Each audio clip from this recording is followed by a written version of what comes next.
안녕하세요. 생명과학 1 B파트 담당하고 있는 이유상 선생님입니다. 지난 시간에 설명 잘 들으셨죠? 곽지선 선생님의 수업 잘 체크하시고 필기도 하시고 잘 따라오셨어야 됩니다. 오늘 수업은 그것에 기반한 그 다음 내용들을 이제 설명하게 되니 혹시라도 아직까지 안 들으셨다면 앞에 내용을 잘 듣고 오늘 수업으로 임해주시기를 부탁을 드립니다.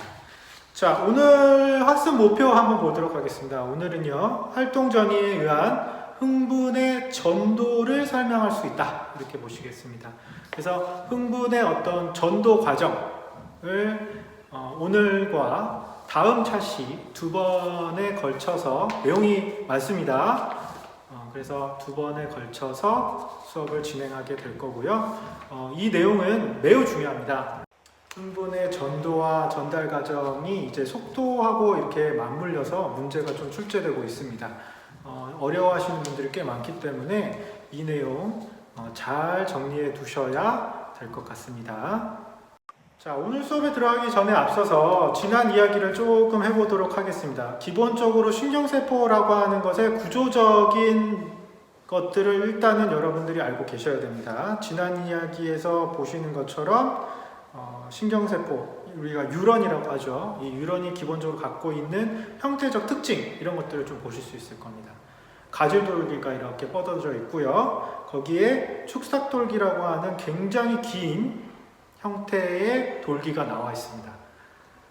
일반적인 동물세포는 둥글둥글한데 굳이 신경세포는 이렇게 뾰족뾰족하고 이렇게 가시가 나온 것처럼, 그리고 축삭돌기 같은 경우는 이렇게 길게 뻗어 있습니다.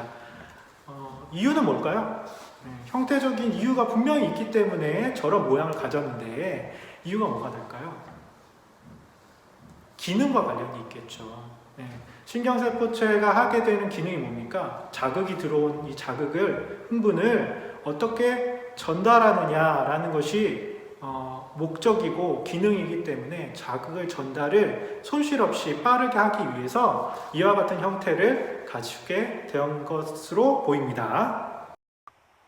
자, 명칭들 다시 한번 기억을 잘 해보시기 바랍니다. 마리집이라고 하는 것이 있었고요. 이것은 슈반세포로 이루어져 있습니다. 그러니까 슈반세포가 축삭돌기에 감겨져서 마리집을 구성합니다. 이 마리집은 전기가 통한다고 안 통한다고요? 통하지 않습니다. 뒤에 가서 도약전도라는 개념을 배울 때 매우 중요한 개념이기 때문에 여러분이 잘 기억을 해 놓으셔야 됩니다. 마리집은 전기가 통한다 안 통한다? 통하지 않습니다. 전기적 자극이 통하지 않습니다. 마리집과 마리집 사이에 이 축삭돌기에 이제 보이는 그 부분을 랑비에르 결절이라고 하죠.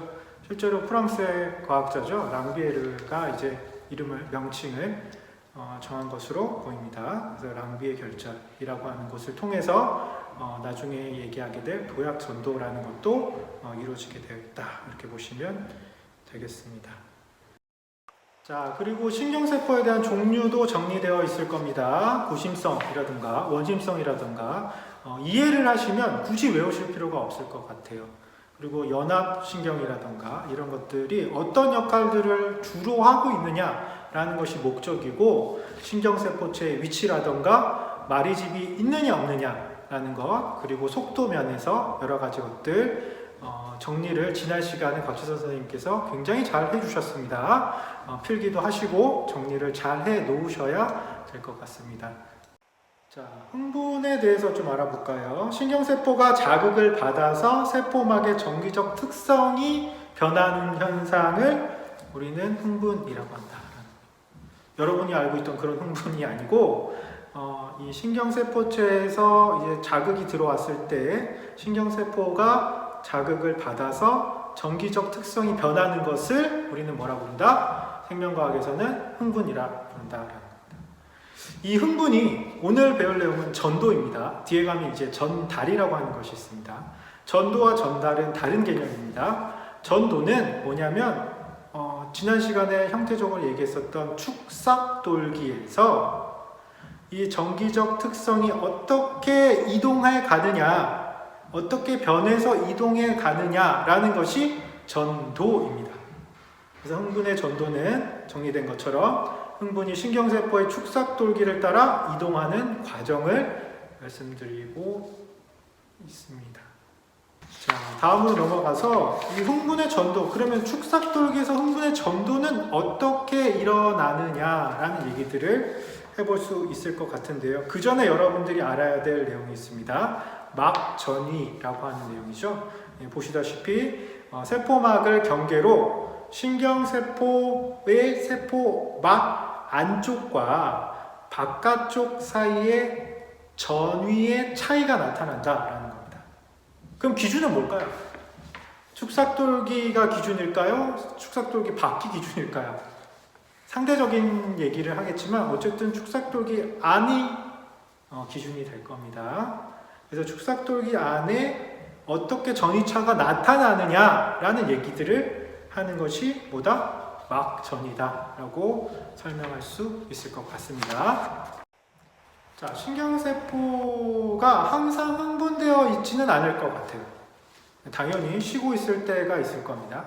그 상태를 우리가 뭐라 부르냐면 휴지전이, 쉴 휴자를 쓰는 거죠. 그래서 휴지전이 쉬고 있다 이렇게 보시면 되겠습니다. 신경세포가 자극을 받지 않을 때의 막전이, 아까 막전이가 뭐라고 했죠? 막 안과 세포막 안과 세포막 밖의 전이차를 얘기하는 거죠. 이 전이차가 사람의 경우에는 한 몇 정도 나타난다? 마이너스 60mV에서 마이너스 70mV 정도이다 라고 얘기를 하고 있죠. 근데 보통 65mV 이렇게 그래프에서는 이렇게 지정해 주기도 하지만 세포마다 조금씩 틀립니다. 그래서 마이너스 60에서 마이너스 70mV 정도로 여러분들이 알고 계시면 돼요.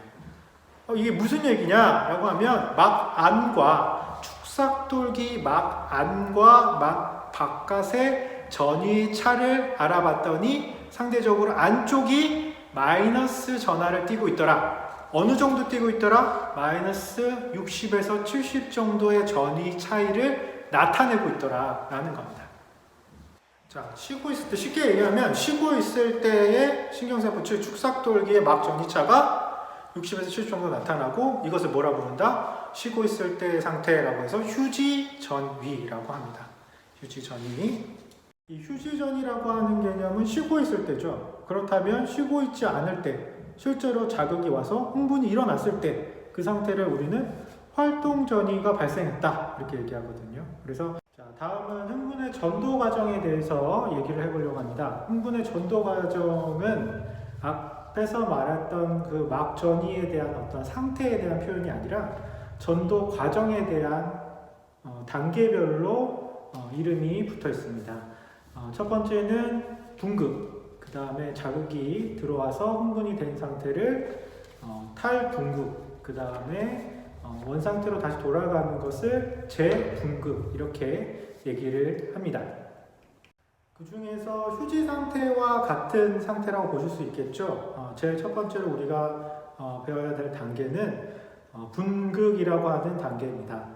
앞에서 말한 것처럼 휴지 상태와 상태는 같습니다.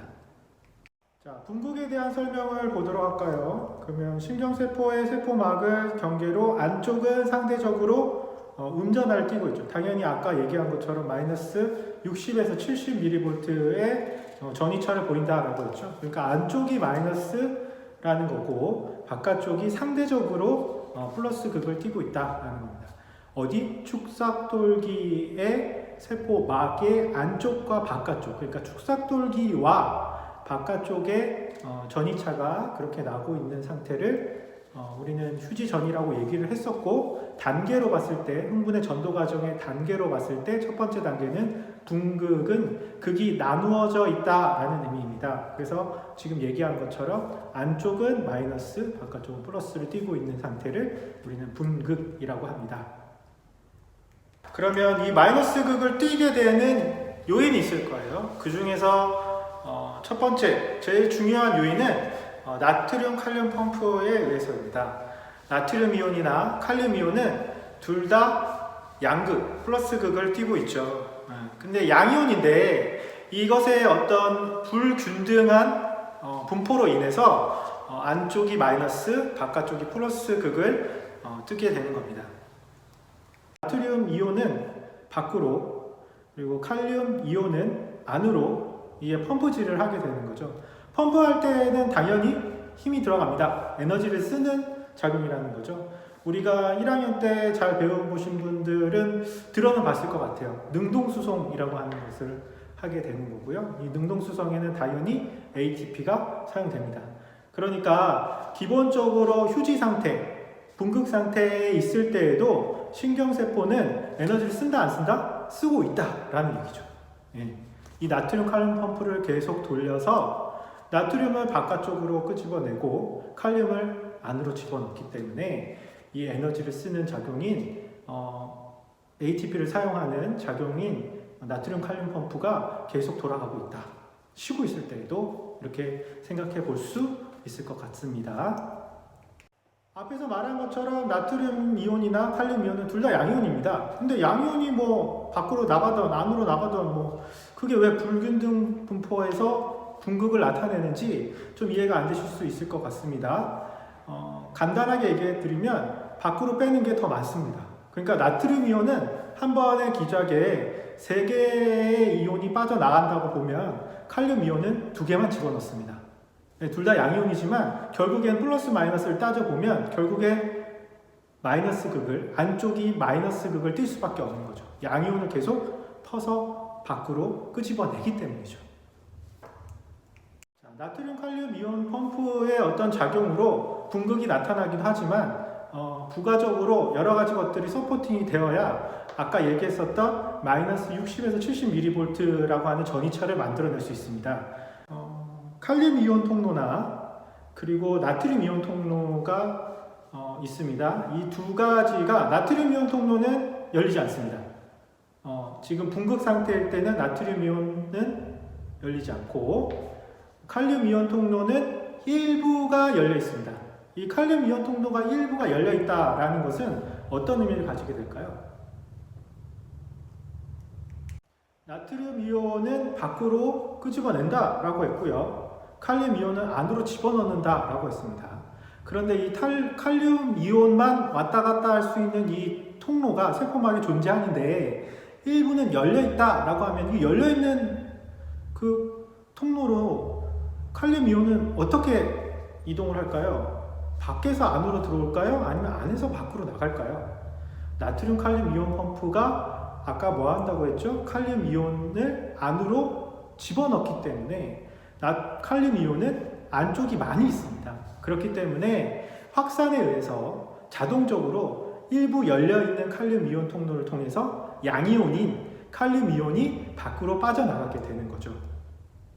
자, 그뿐만 아니라 신경세포 안에는 음극을 띠고 있는 단백질들이 존재합니다. 그래서 기본적으로는 이 3가지 요인에 의해서 전이차가 만들어지고 이와 같은 상태를 계속 유지하게 되어 있고 이와 같은 상태를 우리는 휴지전이라고 얘기도 하고 그리고 흥분의 전도 과정으로 봤을 때 첫 번째 단계를 뭐라 부른다? 분극, 나뉘어져 있다. 극이 나눠져 있다. 마이너스 60에서 70mV의 분극을 하고 있다. 이렇게 보시면 되겠습니다. 자, 오늘 배웠던 내용을 조금 정리를 한번 해보도록 하겠습니다. 흥분이라고 하는 것, 그리고 자극이 전도, 전달, 다르다라고 얘기했습니다. 그리고 막전이에 대해서 얘기했고요. 활동전이와 또 뭐가 있었죠? 휴지전이, 그죠? 쉬고 있을 상태.